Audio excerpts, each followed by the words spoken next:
ஒருத்தர் ரொம்ப கவலையோடு உட்காந்துருந்தார். எதை பற்றி சார் கவலைப்படுறீங்கன்னு கேட்டோம். எதிர்காலத்தை பற்றி கவலைப்படுறேன்னார்.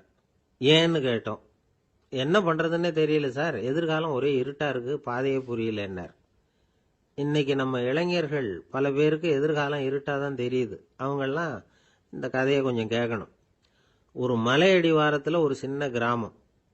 அந்த மலை ரொம்ப உயரமானது. அடர்த்தியாக செடி கொடிகள் மரங்கள் அதில் மண்டி கிடக்குது. பகல் வேளையில் இருட்டாக தான் இருக்கும், அவ்வளவு அடர்த்தி. அந்த மலை உச்சியில் ஒரு கோவில். முத நாள் ராத்திரியே புறப்பட்டாதான் காலையில் அந்த கோயிலுக்கு போய் சேர முடியும். கிராமத்து இளைஞன் ஒருத்தன் அந்த மலை உச்சிக்கு போக வேண்டியிருந்தது. கையில் ஒரு விளக்கை எடுத்துக்கிட்டு முத நாள் ராத்திரியே புறப்பட்டான். புறப்பட்டு போனவன் கிராமத்து எல்லையிலேயே நின்றுட்டான். ஏன் தெரியுமா? அவன் கையில் இருந்த விளக்கோட வெளிச்சம் 10 அடி தூரத்துக்கு தான் தெரியுது. அது வரைக்கும் தான் பாதை தெளிவாக இருக்குது. அதுக்கு அப்பால எல்லாம் ஒரே இருட்டாக இருக்குது, பாதை புரியல. இவன் யோசனை பண்ணி பார்த்தான். மனசுக்குள்ள ஒரு சந்தேகம். 10 அடி தூரம் தானே வெளிச்சம் தெரியுது, அப்படின்னா நாம் 10 அடி தூரம் தானே போக முடியும். அதுக்கும் அந்தாண்ட ஒரே இருட்டாக இருக்குதே, அதில் எப்படி நாம் நடந்து போகிறது? நாம் ரொம்ப தூரம் நடந்து போய் ஆகணுமே. அப்படிப்பட்ட நினப்பெல்லாம் அவனுக்கு வந்துட்டுது. இதுதான் அவன் மனசில் ஏற்பட்ட தயக்கம். இப்படி யோசிச்சுக்கிட்டே அந்த இளம் ஆசாமி புறப்பட்ட இடத்துலயே நின்றுட்டு இருக்கிறான். அந்த சமயத்தில் ஒரு வயசான பெரியவர் அந்த பக்கமாக வந்தார். அவர் கையில் இதை விட சின்னதாக ஒரு விளக்கு வச்சிருந்தார். அது எப்படின்னா, அது ஒரு 5 அடி தூரத்துக்கு தான் வெளிச்சம் காட்டுது. அவ்வளவு சின்ன விளக்கு. அவரும் மலை உச்சிக்கு போகிறதுக்காக தான் வந்துகிட்டு இருக்கிறார். அவரை பார்த்து இவன் கேட்டான், என்ன பெரியவரே, இவ்வளவு சின்ன விளக்க வச்சுக்கிட்டு அவ்வளவு தூரத்துக்கு எப்படி மலையேற போறீங்க அப்படின்னு கேட்டான். நீ ஏன் இப்படி தயங்கிட்டே நிக்கிறேன்னு கேட்டார் பெரியவர். என்கிட்ட இருக்கிற விளக்கு 10 அடி தூரத்துக்கு தான் பாதையை காட்டுதுன்னா. இப்போ பெரியவர் சொன்னார், தம்பி, உன் கையில் இருக்கிற விளக்கு கொடுக்குற வெளிச்சத்தை வச்சு நீ முதல்ல 10 அடி தூரம் முன்னாடி போ. 10வது அடியில் போய் நின்றுக்கிட்டு பாரு. மறுபடியும் ஒரு 10 அடி தூரத்துக்கு பாதை தெரியும். இப்படி உன் கையில் இருக்கிற விளக்கு தொடர்ந்து வெளிச்சம் காட்டிக்கிட்டே இருக்கும். நீ முன்னேற முன்னேற அந்த வெளிச்சமும் முன்னேறும். அதனால எத்தனை கிலோமீட்டர் தூரம் வேணும்னாலும் நீ இந்த 10 அடி தூரம் வெளிச்சத்தை வச்சுக்கிட்டே நீ போயிடலாம், புறப்படு அப்படின்னார்.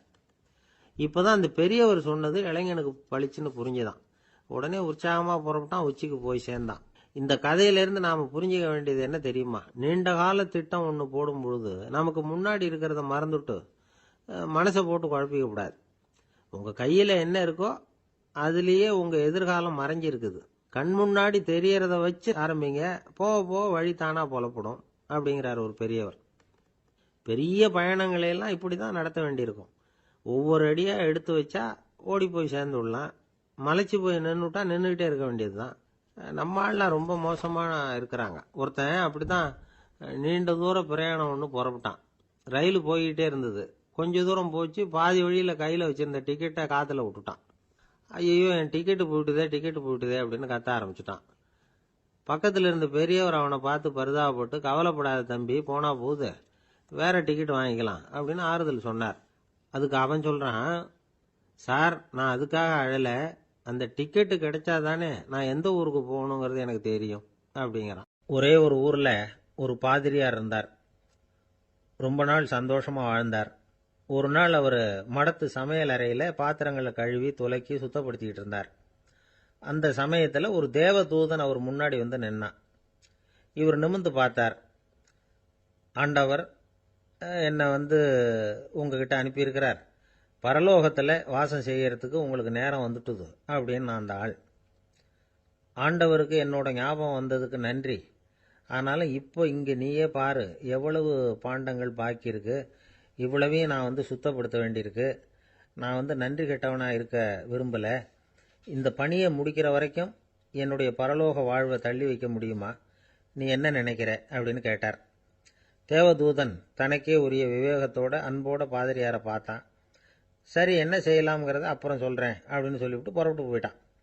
ஒரு நாள் அந்த பாதிரியார் தோட்டத்தில் உள்ள களைகளை எல்லாம் ஒரு களை கொத்தியால் கொத்தி களை எடுத்துக்கிட்டு இருக்கிறார். அந்த சமயத்தில் இந்த தேவதூதன் மறுபடியும் அவர் முன்னாடி வந்து நிற்கிறான். பாதிரியார் பார்த்தார். இதை பாரு, இந்த தோட்டம் பூராவும் எவ்வளவு களை மண்டி கிடக்கு. பரலோகம் கொஞ்ச காலம் எனக்காக பொறுத்திருக்கலாம்னு நீ நினைக்கிறியா அப்படின்னு கேட்டார். தேவதூதன் சிரிச்சுக்கிட்டே மறுபடியும் மறைஞ்சிட்டான்.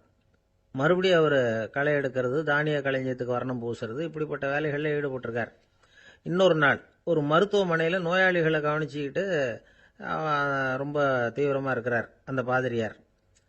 ஒரு நோயாளியோட தாகத்துக்கு தண்ணீர் கொடுத்துட்டு நிமிர்ந்து பார்க்குறப்போ தேவதூதன் மறுபடியும் அவர் முன்னாடி வந்து நிற்கிறான். இந்த தடவை பாதிரியார் தன்னலமற்றவராக பேரன்பை காட்டக்கூடிய வகையில் தன்னுடைய 2 கைகளையும் உயர்த்தியபடி தேவதூதனின் கவனத்தை பிணியால் வாடக்கூடிய நோயாளிகளின் பக்கம் திருப்பினாராம். தேவதூதன் ஒன்றும் சொல்லலை, மறைஞ்சிட்டான். அன்னைக்கு சாயந்தரம் பாதிரியார் மடத்தில் உள்ள தன்னுடைய அறைக்கு போய் இளைப்பாறினார். யோசிச்சு பார்த்தார். தேவதூதனையும் தேவதூதனின் விருப்பத்தையும் பல நாள் தள்ளி போட்டு வந்ததையும் அவர் ரொம்ப நினச்சி பார்த்தார். திடீர்னு தான் முதுமை அடைகிறதையும் சோர்வு அடைகிறதையும் உணர்ந்தார். ஆண்டவரை நினைச்சார். ஆண்டவரே, உம்முடைய தூதனை மறுபடியும் என்கிட்ட அனுப்புனா நான் சந்திக்கிறதுக்கு ஆவலாக இருக்கேன் அப்படின்னு சொல்கிறப்பவே தேவதூதன் பக்கத்தில் நின்னான். பாதிரியார் நிமிர்ந்து பார்த்தார். நீ இப்போவே என்னை அழைச்சிக்கிட்டு போக விரும்பினா நான் பரலோகத்துக்கு வர்றதுக்கு தயாராக இருக்கேன்னார்.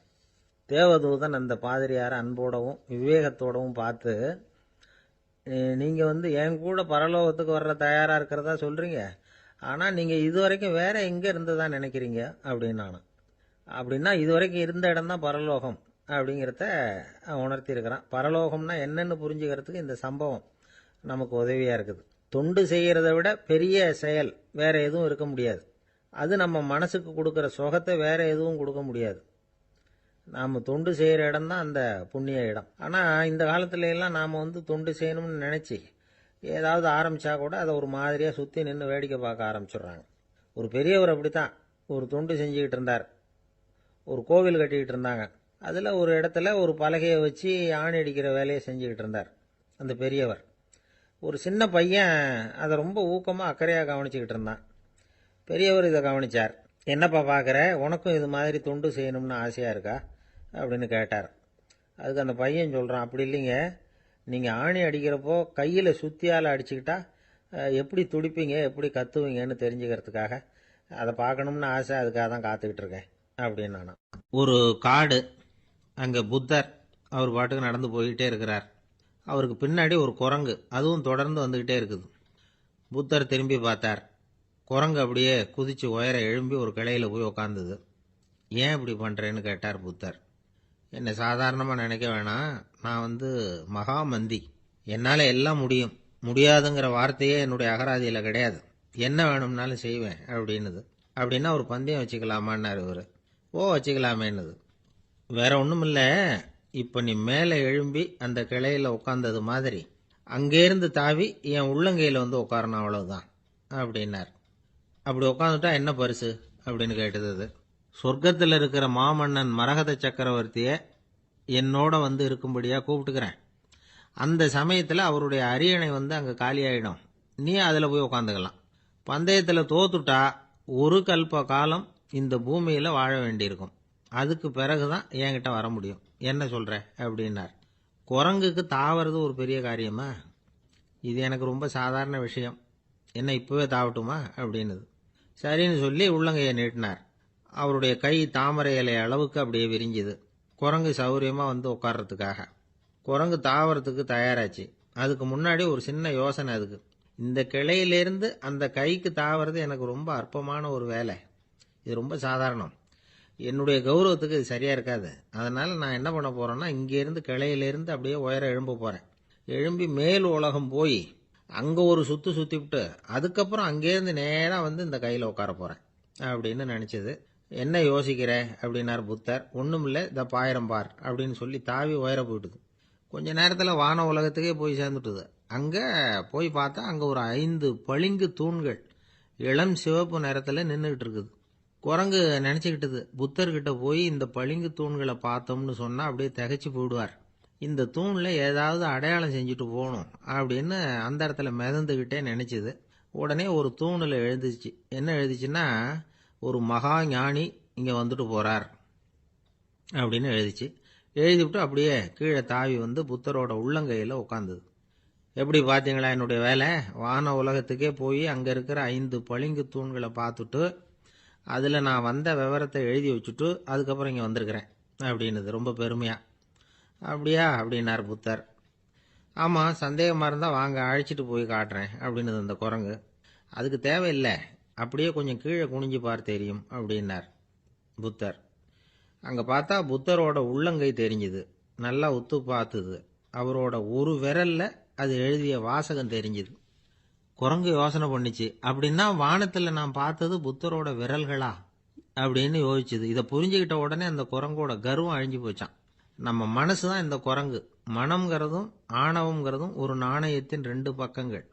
மனம் உள்ளவரை ஆணவமும் இருக்கும். மனம் அழிஞ்சாதான் ஆணவம் அழியும். மனம் அழிய வேண்டும் அப்படின்னு பெரியவங்க சொல்றது இந்த அர்த்தத்தில் தான். நம்ம ஆளுங்க சவால் விடுறதெல்லாம் வேற மாதிரி. ஒருத்தன் ஒரு வாய்க்காலை தாண்டுறேன்னு பந்தயம் கட்டி தாண்ட முடியாம வாய்க்காலில் விழுந்து காலை உடச்சிக்கிட்டு கட்டு போட்டுக்கிட்டு வந்தான். ஏண்டா அப்படின்னு கேட்டாங்க. நான் பந்தயம் கட்டின நேரம் சரியில்லை அப்படின்னா. எப்படிறான்னு கேட்டிருக்காங்க. வாய்க்காலில் தண்ணி இருக்கிற நேரமாக பார்த்து பந்தயம் கட்டியிருக்கணும் அப்படின்னானா. ஒரு அரசனும் அமைச்சரும் ஒரு நாள் ரொம்ப சாவகாசமாக பேசிக்கிட்டு இருந்தாங்களாம். அரசன் அமைச்சரை பார்த்து ஒரு கேள்வி கேட்டிருக்கார். ஏங்க அமைச்சரே, ஆசை இல்லாத ஒரு மனுஷனால இருக்க முடியுமா அப்படின்னு. ஏன் முடியாது, துறவி அப்படிங்கிறவங்கெல்லாம் அப்படிப்பட்டவங்க தானே அப்படின்னாராம் அமைச்சர். அவங்கெல்லாம் உண்மையிலேயே ஆசையை விட்டவங்க தானா அப்படின்னு கேட்டாராம் ராஜா.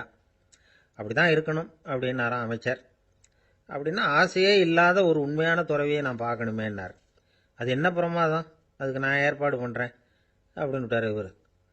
சொல்லிவிட்டு உடனே புறப்பட்டு போனார். அங்கங்கே தேடினார். அப்புறம் தான் அவருக்கு புரிஞ்சுது உண்மை துறவியை கண்டுபிடிக்கிறது எவ்வளவு கஷ்டமான காரியம்னு. இருந்தாலும் ராஜா கிட்ட சொல்லியாச்சே, உண்மை துறவியை காட்டுறேன்னு. இப்போ என்ன பண்ணுறது? ராஜா கிட்ட சொன்னபடி நடக்கலைன்னா அவருக்கு கோபம் வந்துடும். அமைச்சர் ஒரு யோசனை பண்ணார். அவருக்கு ஒரு வழி தெரிஞ்சுது. அதுதான் சரின்னு முடிவு பண்ணார். அதாவது அந்த ஊரில் அவருக்கு தெரிஞ்ச நாடக நடிகர் ஒருத்தர் இருக்கிறார். நல்லா நடிப்பார். அவரை போய் பார்த்தார். இதை பாருப்பா, எனக்காக நீ ஒரு காரியம் செய்யணும்னார். என்னன்னு கேட்டார் அவர்.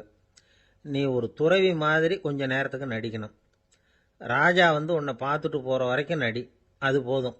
அதுக்காக உனக்கு 10,000 ரூபா தரேன் அப்படின்னார். அவர் எந்த காலத்தில் இவ்வளவு பணத்தை மொத்தமாக பார்த்துருக்கார். அதனால் உடனே சரின்னு ஒத்துக்கிட்டார்.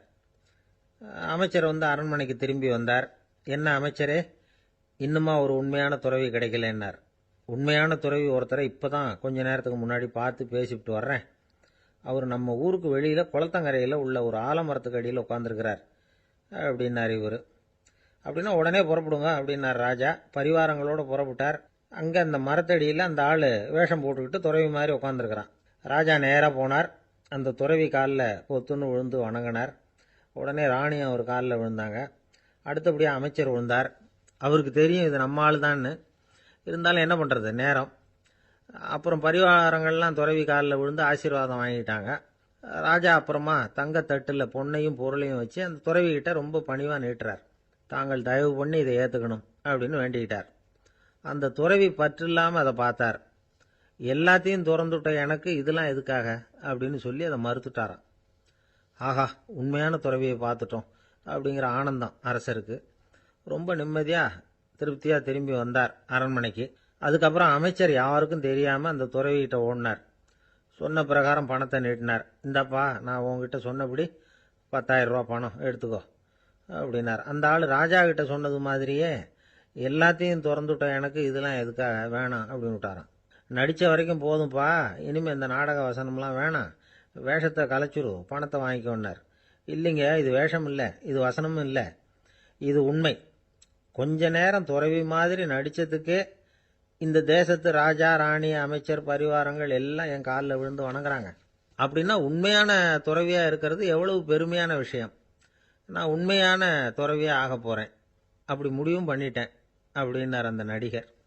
வேஷம் கூட எப்படிப்பட்ட விளைவுகளை உண்டு பண்ணுது பார்த்தீங்களா. நம்மால் ஒருத்தன் ரொம்ப வசதியாக தான் இருந்தான். ஒரு நாள் அவன் சொத்து பூரா திருட்டு போயிட்டுது. அதுக்கப்புறம் இவன் துறவி மாதிரி ஆயிட்டான். ஊர் ஊராக சுற்றினான்.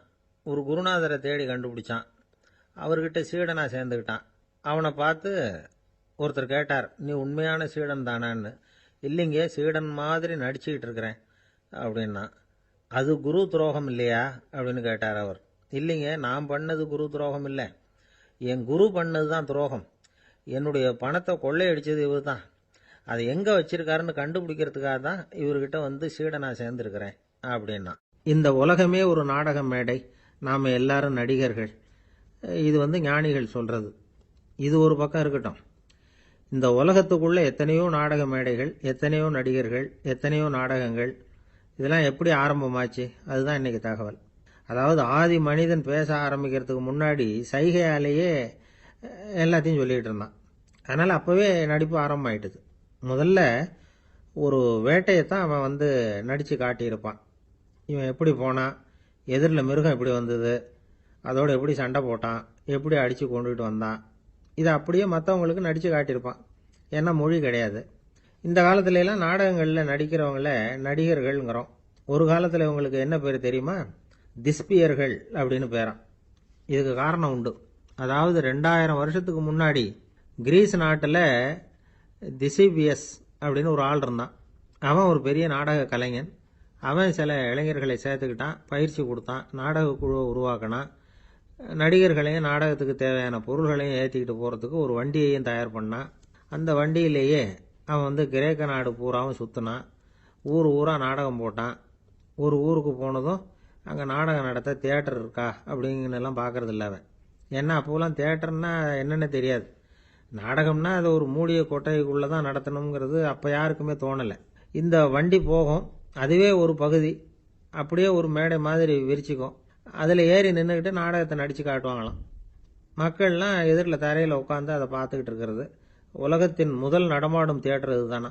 இந்த திசிபிஎஸ் தான் முதலாக உலகத்தில் நாடகம்ங்கிற பொழுதுபோக்கை நடத்தி காட்டினவன் அப்படின்னு சொல்கிறாங்க. அவன் சொந்தமாக நாடகம் எழுதுனான், நடித்தான், நாடகத்தை இயக்கினான். அதனால தான் அவனை first man of the theatre அப்படின்னு சொல்லுவாங்க. அவன் தான் நாடக மேடையின் முன்னோடி. கிரேக்கர் காலத்திலேயே நாடக ஆசிரியர்கள், நடிகர்கள், ரசிகர்கள் இவங்கெல்லாம் உருவாயிட்டாங்களாம். நாடகத்தின் சரித்திரத்தில் இந்த 3 பிரிவும் ரொம்ப முக்கியம். அதாவது கிரேக்க தியேட்டர்கள்லாம் திறந்த வெளி மேடைகள் தான். பெரும்பாலும் மலைச்சரிவுகள், அதுவே படிப்படியாக பண்ணியிருப்பாங்க. கீழே அரைவட்ட வடிவில் மேடை, அதுக்கு ஆர்கெஸ்ட்ரான்னு பேர். பிற்காலத்தில் இதில் உட்காந்து இசைக்குழுவினர் வாய்ச்சதுனால இசைக்குழுவுக்கே ஆர்கெஸ்ட்ராங்கிற பேர் வந்துட்டுது. இப்போ கிரேக்க தியேட்டர்களில் ஒன்று, அதோட காலம் கிமு 340. அதை இன்னமும் பாதுகாத்து வச்சிருக்கிறாங்களாம். எபிடாரஸ் அப்படிங்கிற இடத்துல அது இருக்குதான். இன்னமும் அந்த தியேட்டரை பயன்படுத்திக்கிட்டு வர்றாங்களாம். சிறந்த கிரேக்க நாடகங்கள்லாம் அங்கே நடிக்கிறாங்களாம். ஆரம்ப காலத்திலேயே கட்டணம் கிடையாது. அப்புறம் பின்னாடி தான் நுழைவு கட்டணம்லாம் அப்படியே வந்துட்டு தான். நடிகர்கள் பளபளப்பான ஆடைகள் உடுத்தியிருப்பாங்களாம். இந்த குதிகால் உயர்ந்த காலணிகள் போட்டிருப்பாங்களாம். இதெல்லாம் பழைய குறிப்புகள். பலவிதமான உருவங்களில் மாஸ்க் அப்படின்னு சொல்லப்படுற முகமூடி. அதனால் ஒரே நடிகர் பல வேடங்களில் நடிக்கிறது உண்டான். ஆரம்பத்தில் பெண் நடிகர்கள் கிடையாது, எல்லாம் ஆண் நடிகர்கள் தான். ரோமானியர்கள் தான் முதல் நிரந்தர நாடக மேடையை கட்டினவங்க. அதுதான் முதல் தியேட்டர். கிமு 1048 காலகட்டத்தில் பாம்பிங்கிற நகரத்தில் அதை கட்டியிருக்கிறாங்களாம். கிரேக்க ரோமானிய தியேட்டர்களின் அடிப்படையிலேயே இந்த இத்தாலிய வடிவ அமைப்பாளர்கள் இந்த குதிரை லாட வடிவில் ஒரு ஆடிட்டோரியத்தை உருவாக்கினாங்களாம். இப்படி அதை பற்றி நிறைய தகவல் இருக்குது. 1576 லண்டனில் இந்த வின்ஸ்பர்ரி, அப்புறம் இந்த பில்ட்ஸில், அப்புறம் ஜேம்ஸ் இப்படிங்கிறவர் முயற்சியால் தான் இங்கிலாந்தில் முதல் தியேட்டர் உருவாச்சான். அப்படி ஒருத்தர் இருந்தாராம். உலக நாடக மேடையின் வரலாறு இதுதான். அதாவது இப்பெல்லாம் அறிவியல் வளர்ச்சி அதிகமாயிட்டுது. திரைப்படம், தொலைக்காட்சி எல்லாம் வந்தாச்சு. ஒவ்வொரு வீடுமே ஒரு குட்டி தியேட்டர் மாதிரி ஆயிட்டுது. தொலைக்காட்சி முன்னாடி உட்காந்து எழுந்திருக்கவே மனசு வர்றதில்லை. ஒரு அம்மா ஒரு மனோதத்துவ டாக்டரை தேடிட்டு வந்தாங்களாம் இந்த காலத்தில். டாக்டர், எங்கள் வீட்டுக்காரர் எப்போ பார்த்தாலும் டிவி முன்னாடி உட்காந்துக்கிட்டு அதையே வெறிச்சு பார்த்துக்கிட்டு இருக்கிறார், உத்து பார்த்துக்கிட்டு இருக்கார், எனக்கு சந்தேகமாக இருக்குன்னாங்களாம். இது மனக்கோளாறு இல்லைங்க, ஆர்வ கோளாறு, அவ்வளவுதான், இதுக்காக பயப்படாதீங்கன்னாரான் டாக்டர். அப்படி இல்லை டாக்டர், டிவி ஓடும் பொழுது நாம் எல்லாம் அதை பார்க்குறோம், சரி, ஆனால் அவர் அப்படி இல்லை, டிவியை நிறுத்தினதுக்கு அப்புறமும் அதையே உத்து பார்த்துக்கிட்டு உட்காந்துருக்கிறார், அதனால தான் சந்தேகப்பட்டு உங்ககிட்ட வந்தேன் அப்படின்னாங்களாம். ஒரு அம்மா, அவங்களுக்கு 35 வயசு இருக்கும். குடும்பத்தில் எந்த கஷ்டமும் இல்லை. இருந்தாலும் காரணம் இல்லாமல் பிள்ளைங்க பேரில் கோவப்படுறது, எரிஞ்சு விழுறது அவங்க வழக்கம். பிள்ளைங்க அழும். உடனே அவங்க மனசும் சங்கடப்படும். இன்னொரு அம்மா, நல்ல வேலையில் இருக்கிறவங்க, வாரத்துக்கு ஒரு தடவையாவது தலைவலி வந்துடும். இவங்களுக்கெல்லாம் உடம்புல எந்த கோளாறும் இல்லை, மனசு மட்டும் சரியாக இருக்காது. தூக்க மாத்திரை கையில் வச்சுருப்பாங்க. 30-35 வயசுடைய பெண்களுக்கு சர்வசாதாரணமாக காணப்படுகிற மனக்கோளாறு இது.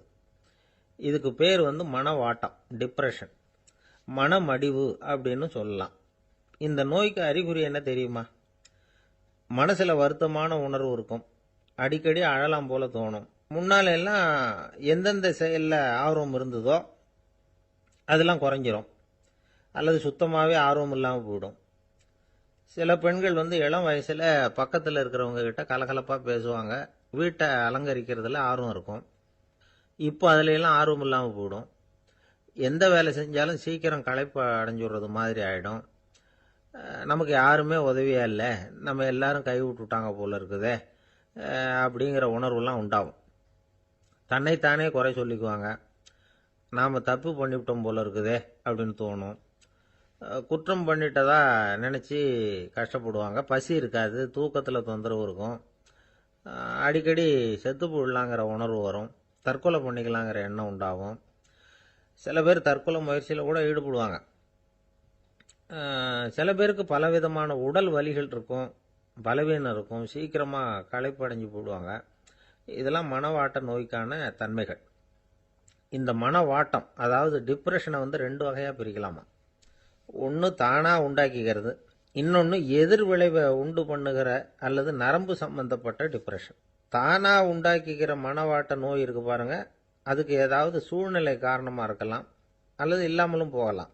மூளையில் டொப்பாமைன் அல்லது செரட்டோனின் இதோட அளவு குறையும் பொழுது இந்த டிப்ரெஷன் உண்டாகுது.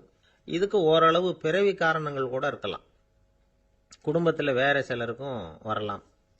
பாதிக்கப்பட்ட பெண்ணை பார்க்கறதுக்கு பலவீனமாக தெரியும், கடுமையான குற்ற உணர்வு இருக்கும், தனியாக இருக்கிறதுக்கு ஆசைப்படுவாங்க, நடு ராத்திரியில் எழுந்திரிச்சு உட்காந்து கஷ்டப்பட்டுக்கிட்டு இருப்பாங்க, கொடூரமான முறையில் தற்கொலை பண்ணிக்க முயற்சி பண்ணுவாங்க, தீ வச்சுக்கிறது, அமிலத்தை குடிக்கிறது, தூக்கில் தொங்குறது. இப்படி தானாக வரவழைச்சிக்கிற மனவாட்ட நோய் மறையக்கூடிய நோய். ஒரு தடவை வந்தால் 3லேருந்து 6 மாதம் வரைக்கும் நீடிக்கும். இடைப்பட்ட காலங்களில் நோயாளி இயல்பாக இருப்பார். எதிர் விளைவை உண்டு பண்ணுகிற அல்லது நரம்பு சம்பந்தப்பட்ட மனவாட்ட நோய் எப்படின்னா, கணவன் மனைவி மாமியார் மருமகள் இப்படிப்பட்ட உறவு முறை பிரச்சனைகள், தோல்விகள், எரிச்சல்கள், ஆபீஸ் பிரச்சனை, இப்படிப்பட்ட சூழ்நிலையால் உண்டாகிறது.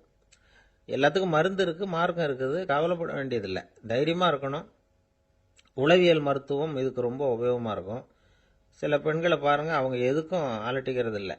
ஒரு அம்மா அப்படிதான் தன்னுடைய கணவனை அழைச்சிக்கிட்டு ஒரு மனநோய் மருத்துவர்கிட்ட வந்தாங்க. டாக்டர், எங்கள் வீட்டுக்காரர் திடீர்னு ஒரு மாதிரி ஆயிட்டார், வித்தியாசமாக நடந்துகிறார். எப்படின்னா, இவர் தன்னையே ஒரு ஒட்டடை பூச்சியாக நினச்சிக்கிட்டு இருக்கிறார்.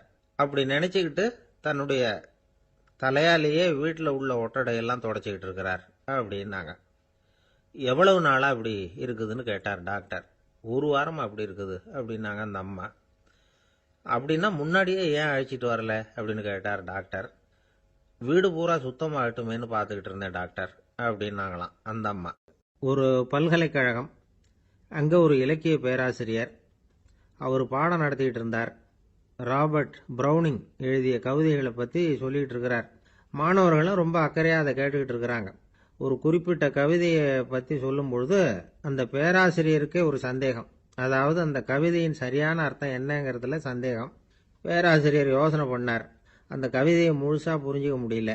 அதனால் மாணவர்களை பார்த்து சொன்னார், மாணவர்களே, ஒரு நாள் பொறுத்துக்குங்க, இந்த கவிதையை எழுதின கவிஞர் எங்கள் வீட்டுக்கு பக்கத்தில் தான் இருக்கிறார். இன்னைக்கு சாயந்தரம் நான் அவரை நேரிலேயே போய் பார்க்குறேன், பார்த்து இதுக்கு என்னங்க அர்த்தம்னு கேட்டுட்டு வந்துடுறேன், அதுக்கப்புறம் உங்ககிட்ட சொல்கிறேன் அப்படின்னாராம். அன்னைக்கு சாயந்தரமே அந்த பேராசிரியர் கவிஞரை தேடிக்கிட்டு போயிட்டார். கவிஞர் அவங்க வீட்டில் அவர் பாட்டு உட்காந்துருந்தாராம். இவர் போய் அவர் முன்னாடி உட்காந்தார். அப்புறம் கேட்டார், ஐயா, அந்த கவிதையின் முழு பொருள் என்னன்னு தெரிஞ்சுட்டு போகிறதுக்காக வந்திருக்கிறேன் அப்படின்னாராம். எந்த கவிதை அப்படின்னாராம் அவர். இவர் அந்த கவிதையை சொல்லியிருக்கார்.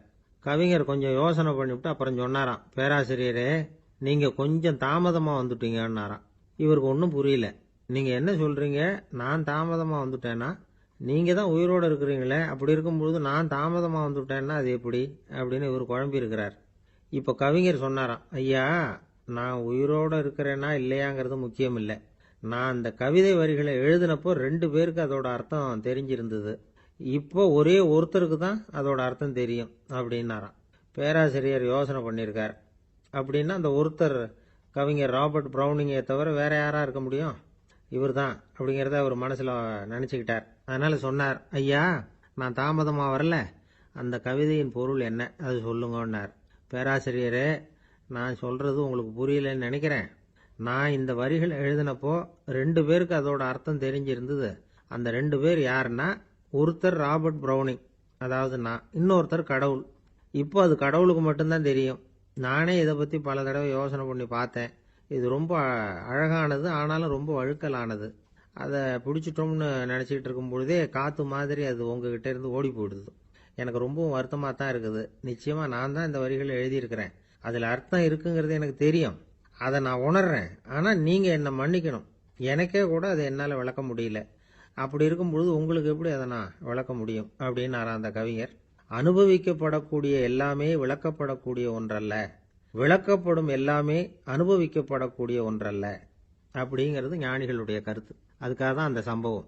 வாழ்க்கையில் நீங்கள் தொடர்ந்து ஆய்வு செய்து கொண்டே இருக்கக்கூடிய விளக்கங்களை ஒருபோதும் அடைய முடியாத பரிமாணங்கள் இருக்கிறதுனால தான் அது அலுப்பு தட்டாமல் இருக்குது. உங்களால் நிறைய அனுபவிக்க முடியும். இருந்தாலும் நீங்கள் அனுபவித்து அறிந்த விஷயங்கள் கூட வார்த்தைகளால் விளக்கப்பட முடிவதில்லை அப்படிங்கிறது பெரியோர் சிந்தனை. இதெல்லாம் ஒரு பக்கம் இருக்கட்டும். நமக்கு தெரிஞ்ச பேராசிரியர் ஒருத்தர் 1 மணி நேரம் ரொம்ப விவரமாக வகுப்பு எடுத்தார். கடைசியாக சொன்னார், மாணவர்களே, ரொம்பவும் எளிமையாக விளக்கமாக எல்லா விவரமும் சொல்லியிருக்கிறேன். அதனால் இதில் உங்களுக்கு சந்தேகம் வர்றதுக்கு வாய்ப்பே இல்லை. இருந்தாலும் கேட்க வேண்டிய கடமை கேட்குறேன். இது வரைக்கும் நடத்தினதில் யாருக்காவது ஏதாவது சந்தேகம் உண்டா அப்படின்னு கேட்டாராம். எனக்கு ஒரே ஒரு சந்தேகம்தான் சார் அப்படின்னு எழுந்திரிச்சு நிற்கிறான் ஒருத்தன். என்னன்னு கேட்டாராம். இது வரைக்கும் நீங்கள் என்ன பாடம் சார் நடத்துனீங்க அப்படின்னானா அவன். அந்த ஆள் என்னை கண்ணாபுண்ணான்னு திட்டிவிட்டான் சார். அதை நினச்சா எனக்கு ரொம்ப வருத்தமாக இருக்கு அப்படின்னு சொல்லி கவலைப்பட்டார் ஒருத்தர். இதில் கவலைப்படுறதுக்கு என்ன இருக்குது அப்படின்னார் ஒரு பெரியவர். அவர் ஒரு மகான். என்ன சார் இப்படி சொல்கிறீங்க?